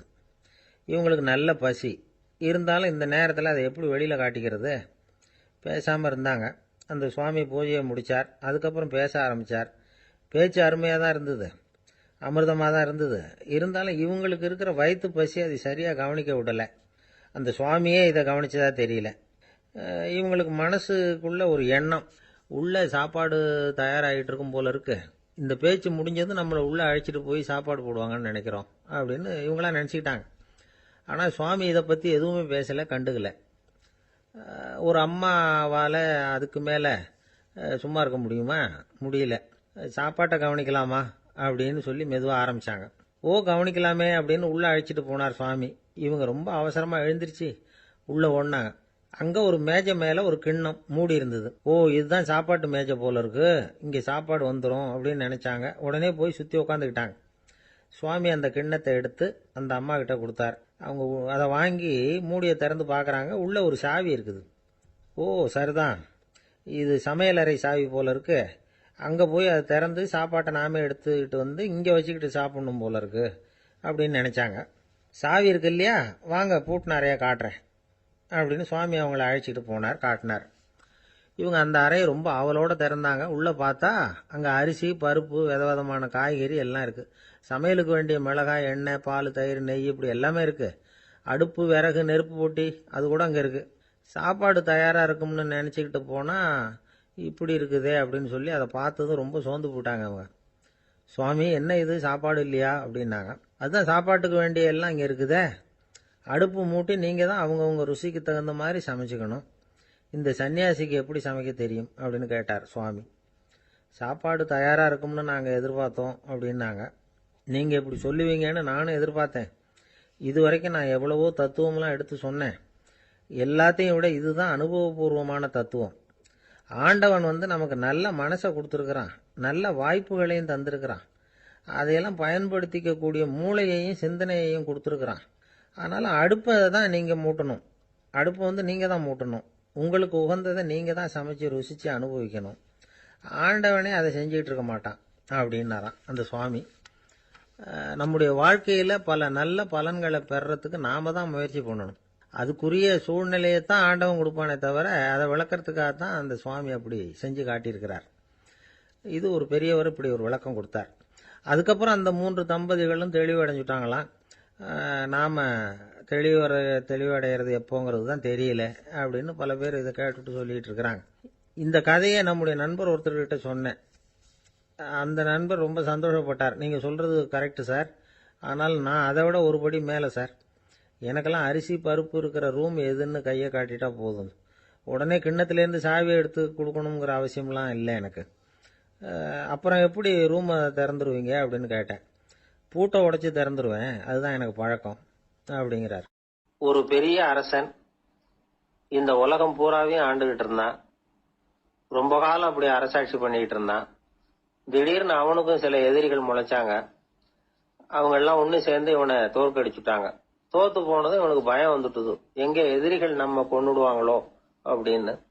வெளியில வந்தா தனக்கு ஆபத்துன்னு பயந்துகிட்டு யாருக்கும் தெரியாம ஒரு குகைக்குள்ள போய் பதுங்கி கிடக்குறான். நிலைமைய பாருங்க. முதல் நாள் அரண்மனையில அதிகாரம் பண்ணிக்கிட்டு இருந்தவன் மறுநாள் குகையில பயந்து போய் பதுங்கி கிடக்குறான். ராத்திரி நேரம் வந்தது, பசி வயத்தை கிள்ளுது, பிச்சை எடுத்து சாப்பிட வேண்டிய நிலைமை. பிச்சை எடுக்கிறதுக்கு பாத்திரம் வேணுமே, என்ன பண்றது அப்படின்னு அங்கேயும் இங்கேயும் பாக்குறான். ஒரு மூலையில யாரோ விட்டுட்டு போன ஒரு ஓடு கிடக்குது, அதை எடுத்துக்கிட்டு புறப்பட்டான். இருட்டுல வழி புரியல, ஏதோ ஒரு யூகத்துல காலை மெதுவா எடுத்து வச்சு நடந்து போயிட்டு இருக்கிறான். வழியில ஒரு கருப்பு நாய் படுத்து கிடந்தது. இருட்டுல அவன் இது கண்ணுக்கு சரியா தெரியல, அவனுக்கு தவறி போய் காலை வச்சுட்டான் அது மேல. நாய் சும்மா இருக்குமா, வள்ளுன்னு உழுந்து கடிச்சு விட்டுது. காலை பாக்குறான், காலத்தையும் நினைச்சு பாக்குறான். அரண்மனையில வீரக்கழல் அணிந்த காலை உடைய மன்னா அப்படின்னு புகழ்வாங்களே புலவர்கள்லாம், ஆனா அது இன்னைக்கு நாய் கடிச்ச காலம் ஆயிட்டுதே அப்படின்னு நினைக்கிறான். அது மட்டும் இல்ல, முன்னாடி எல்லாம் பொற்கிண்ணங்கள்ல தான் அவன் சாப்பிடுவான். ஆனா இப்போ உடைஞ்சு போன ஓட்டு, அது ஓட்டை கையில வச்சுக்கிட்டு நிக்கிறான். அதுல ஏதாவது யாராவது சாப்பாடு போடுவாங்களான்னு. முன்னாடி எல்லாம் நிறைய பேர் அரண்மனைக்கு வருவாங்க, அரசருக்கு காணிக்கைன்னு சொல்லி இவன் காலடியில கொண்டாந்து கொட்டுவாங்க. அப்போலாம் இவன் அந்த ஜனங்களுடைய முகத்தை திரும்பி கூட பாக்குறது இல்ல, ரொம்ப கர்வமா உட்கார்ந்துருப்பான். அதே ஆளு இன்னைக்கு எல்லார் கண்ணுலயும் படுறது மாதிரி பிச்சை எடுத்துக்கிட்டு இருக்கிறான். அப்போலாம் காணிக்கைகளை தன்னுடைய கையால வாங்குறது தனக்கு கௌரவ குறைச்சல்னு நினைச்சு தன்னுடைய வேலைக்காரங்களை விட்டுதான் அதை வாங்க சொல்லுவான். இப்ப பாத்தீங்கன்னா அவனே தன் கையாலேயே பிச்சை வாங்குறான். நினைச்சு பாருங்க, அந்த மனுஷன் நாள் அரசன், மறுநாள் பிச்சைக்காரன். எவ்வளவு வித்தியாசம். செல்வம் தான் இப்படி ஒரு வித்தியாசம் ஏற்படுறதுக்கு காரணம். அப்படிப்பட்ட செல்வம் வாழ்க்கையை நடத்துறதுக்கு நமக்கு தேவைதான். ஆனா அதையே நாம அடைய வேண்டிய பயனா நினைக்கிறோம் பாருங்க, அதுதான் வேடிக்கை. இத நம்மாழ்வார் அழகா ஒரு பாசுரத்துல சொல்றார். ஒரு நாயகமாய் ஓட உலகுடன் ஆண்டவர், கருணாய் கவர்ந்த காலர், சிதைகிய பானையர், பெருநாடு காண இம்மையிலே பிச்சைதாம் கொள்வர், திருநாரணன் தாழ் காலம் பெற சிந்தித்து உய்மினோ அப்படிங்கிறார் நம்மாழ்வார். ஒரு பெரிய பணக்காரர் ஒரு துறவிகிட்ட போய், சாமி என்கிட்ட நிறைய பணம் இருக்கு, இருந்தாலும் நிம்மதி இல்ல, என்னால நிம்மதியா இருக்க முடியல, என்ன காரணம்னு கேட்டாராம். உடனே அந்த துறவி இதுக்கு நேரடியா பதில் சொல்லாம பக்கத்துல நின்றுகிட்டு இருந்த ஒரு குழந்தைய கூப்பிட்டார். அது ஓடியாந்தது. ஒரு ஆப்பிள் பழத்தை எடுத்து அது கையில கொடுத்தார். அதை வாங்கிக்கிட்டு குழந்தை சிரிச்சுது. இன்னொரு பழத்தை எடுத்து கொடுத்தார். அதை இன்னொரு கையில வாங்கிட்டு சிரிச்சுது. மூணாவது ஆப்பிள் எடுத்து கொடுத்தார். 2 பழத்தையும் நெஞ்சில் அணைச்சிக்கிட்டு 3வது பழத்தையும் வாங்கறதுக்கு முயற்சி பண்ணிச்சு. ஆனா அது உடனே நழுவி கீழே விழுந்து உருண்டு ஓடிச்சு. ஏற்கனவே இருந்ததும் விழுந்துட்டுது. இப்ப அந்த குழந்தை அழ ஆரம்பிச்சுட்டுது. இப்ப அந்த துறவி பணக்காரர்கிட்ட சொன்னாராம், குழந்தைய கவனிச்சியா, 2 ஆப்பிள் போதும்னு அது நினைச்சிருந்தா இப்போ அது அழ வேண்டிய அவசியம் வந்திருக்குமா அப்படின்னாராம். எதுவுமே அளவுக்கு மிஞ்சினா துன்பம்தான். இந்த காலத்துல இதெல்லாம் யாரு காதுல வாங்குறாங்க? ஒருத்தனை நல்ல வழிக்கு கொண்டு வரணும்னு நினைச்சு அவனை கூப்பிட்டு உட்கார வச்சு இந்த கதையை சொல்லிட்டு இருந்தாங்க. சொல்லிவிட்டு அந்த குழந்தை செஞ்சது தப்பு தானே அப்படின்னு கேட்டிருக்கிறாங்க. ஆமா தப்புதான், நானா இருந்தா அப்படி செஞ்சிருக்க மாட்டேன் நானா இவன். 2 பழமே போதும்னு சொல்லிருப்பியா அப்படின்னு கேட்டிருக்காங்க.